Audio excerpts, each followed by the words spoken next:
So after the Fianna Fáil candidate Jim Gavin pulled out of the Irish presidential election, of course you'd think that he would have lots of support from fellow Fianna Fáil members congratulating him on his success and his presidential run, but his unfortunate dropout, nope. The scumbags at Fianna Fáil and Micheál Martin himself threw him under the bus. This is absolutely awful. We got the full report here today from RT News, the journalists questioning Micheál Martin. If you're a member of Fianna Fáil, I would advise everybody to leave now. That is the worst party in the entire country. It's a toss-up between Fine Gael, Fianna Fáil and Sinn Féin, but I think Fianna Fáil have got to get that title. They are the absolute worst goddamn party in this whole country, lads. So leave that scumbag party now. Hopefully they dissolve in a few months, but let's get into this video. Well, we're joined now in studio by Micheál Martin, the leader of Fianna Fáil and Taoiseach. Thanks for coming in to speak to us this evening. I think there's a lot of people who really want to hear from you this evening. Parliamentary party members from Fianna Fáil have been out today describing the selection of Jim Gavin as a presidential candidate as a miscalculation, a fiasco. Miscalculation, fiasco. You can see that she's trying to hold in the laughter. She's trying to hold in the laughter. This is absolutely hilarious, lads. He should have never run for president. Oh my God. Say now is a critical moment for the party.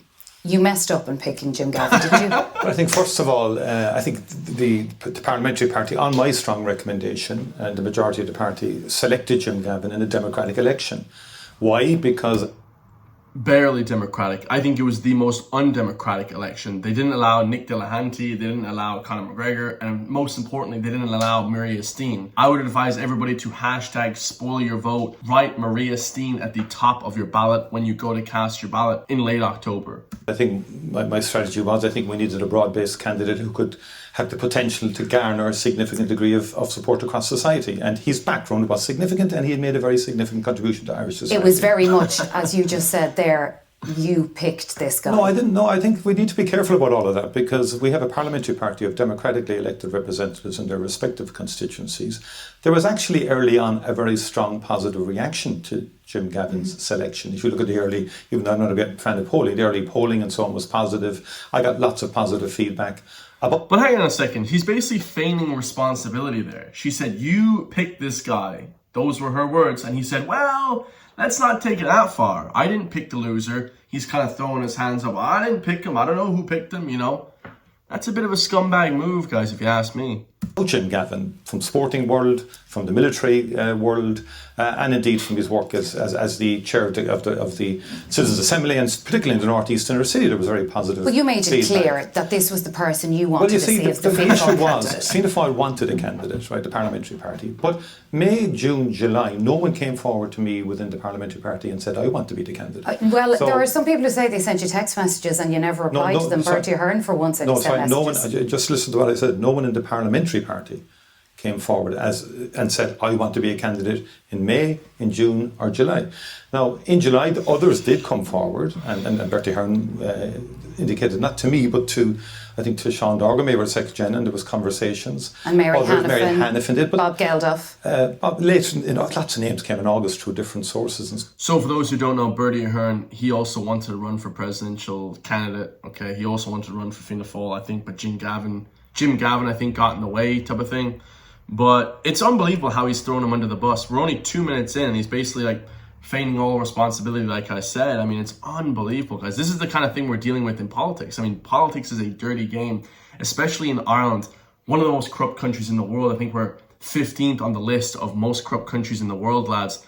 It's absolutely scandalous. This guy isn't defending him whatsoever. I would never do anything for Micheál Martin ever again. I mean, this party has to be dissolved or something. I mean, I don't like political parties personally. I think it should be all independent candidates. But this is just next level stuff, lads.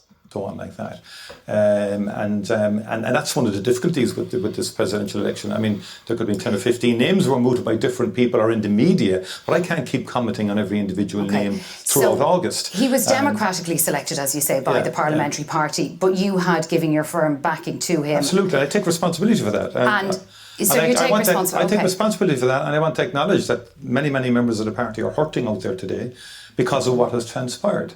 And I fully accept that. And, you know, we've been through tough times in the past. I've been through tough times as leader of the party. This is a tough day for us as a party. It's not something I anticipated or wanted in any shape or form. You mentioned all of the positive characteristics that Jim Gavin has, and he might be a brilliant football manager. But you pushed somebody who had no political experience. He's a brilliant football manager, but didn't apparently the accusations from Captain Kieran Kelly, shout out to the captain, he's accusing him of sleeping with some GAA Cluxton's wife that was on GAA Gaelic football team. So very strange. Not the hurling team, the Gaelic football team. Very, very strange. Gavin has, and he might be a brilliant football manager. But you pushed somebody who had no political experience, had no links to the party, and now it seems you didn't do due diligence on him. Why not?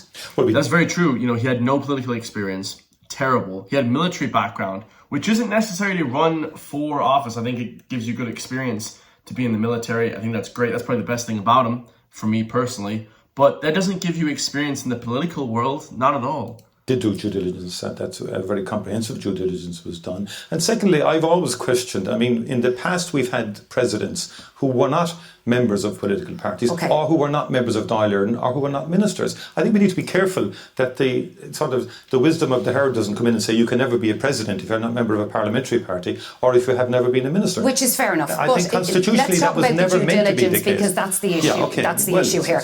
Did you know that Jim Gavin had been a landlord and that he owed €3,300 to a former tenant? Oh, here we go, lads. Oh, stop. Hold on a second.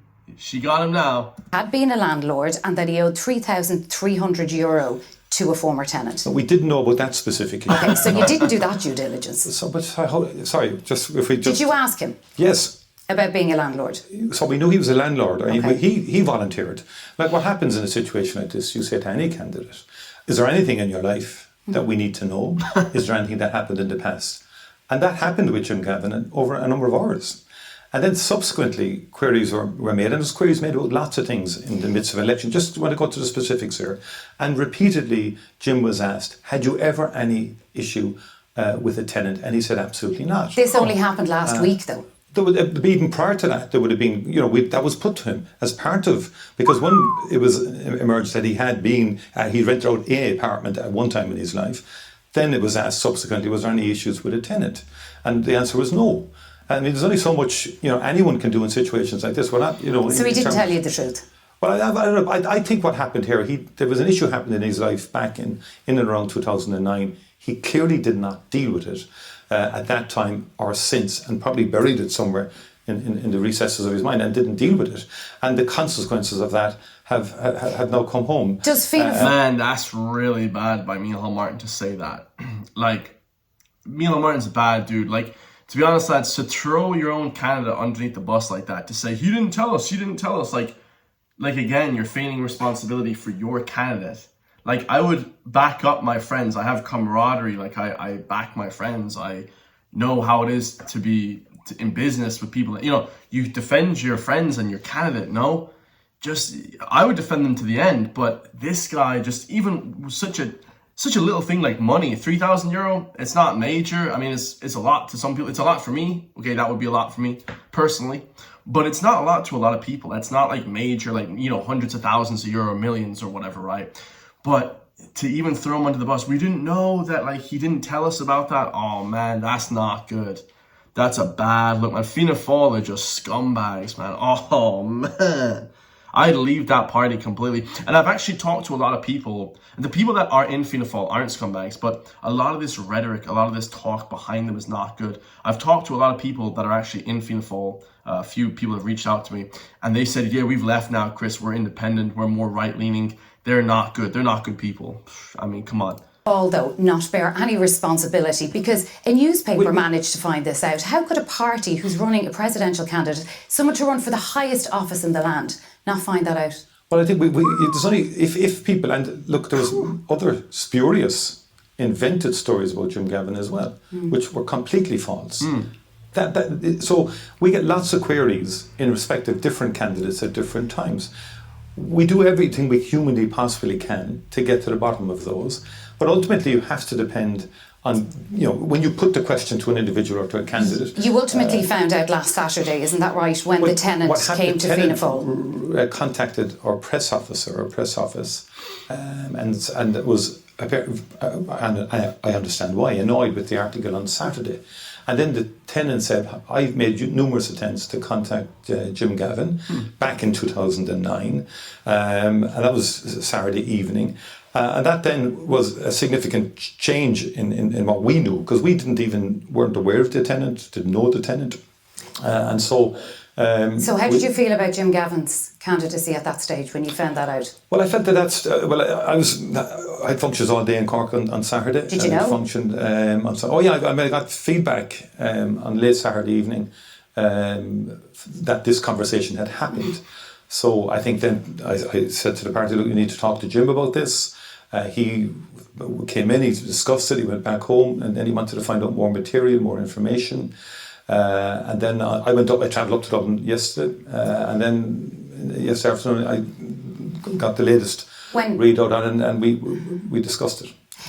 I think they're personally all lying. I have no proof for that. But the thing is, lads, a lot of this is just to take away from the fact of the 5 killings, the 5 murders that we had on Monday. Like, it's last Monday. Like, it's just crazy. The news stories that are coming out are violent, aggressive people from overseas killing people. You have our locals here that are causing disruption as well. Just the amount of crime has gone up dramatically in this country. And, they're basically trying to pull out candidates to make us take away from the distraction of all these murders and all the violence. Now we're trying to focus on this. So it's a distraction first and foremost. Secondly, I think that something massive has come out about this guy that we don't know about yet, and that he's afraid to let it come out like a big skeleton in his closet. So he doesn't want to reveal it just yet because it would destroy his whole life. So that's probably why he pulled out as well. Right, probably something like that. You said today that he made the right decision. On Saturday, when you found out about this, why did you and Fianna Fáil headquarters then let him go and take part in a presidential debate the day after? First of all, it's not about letting... we don't physically... Would you not say this isn't a good idea? No, we don't physically stop people from going on and doing an interview. But secondly, I would make the point, to come off a ticket like this is a momentous decision, huge decision. You're not going to force that, or someone can come to that decision in an hour or two. So I came up Sunday afternoon. He was preparing for the interview on Sunday morning. I don't think it might not have been in his contemplation. It may have been prior to the programme. But it's a momentous decision, and it's a very tough decision. And it's a very tough decision for Jim Gavin. And I feel for him at one level, because he did make a very significant contribution to society in many aspects. There's some of the testimonies we got from people. You talk about due diligence, what people said about Jim Gavin in terms of his charitable work, in terms of his work with young people. No, this is important, because there's another side to it. And in terms of his mentoring of young people, and his work in the military and so on. It was all positive. Are you saying that Jim Gavin made this decision himself, or did you make the decision for him? I think Jim made the decision himself, but we did discuss it with him, because obviously his whole DNA is competitive. Yeah. And this was a very painful and very difficult decision for him to take. It's now turned into something painful and difficult for you, because you have to meet your parliamentary party on Wednesday, and there is calls for you to apologise to them first of all, which I think you did earlier in this interview. But, one Fianna Fáil councillor from Loughrea said today, you operate like a dictator and the leadership is very top down. What do you say to them? So they're their own Fianna Fáil members from Loughrea, lads. Jeez, that's just down the road from me. Literally, Loughrea is like 10 minutes from my house, but 15 minutes from my house.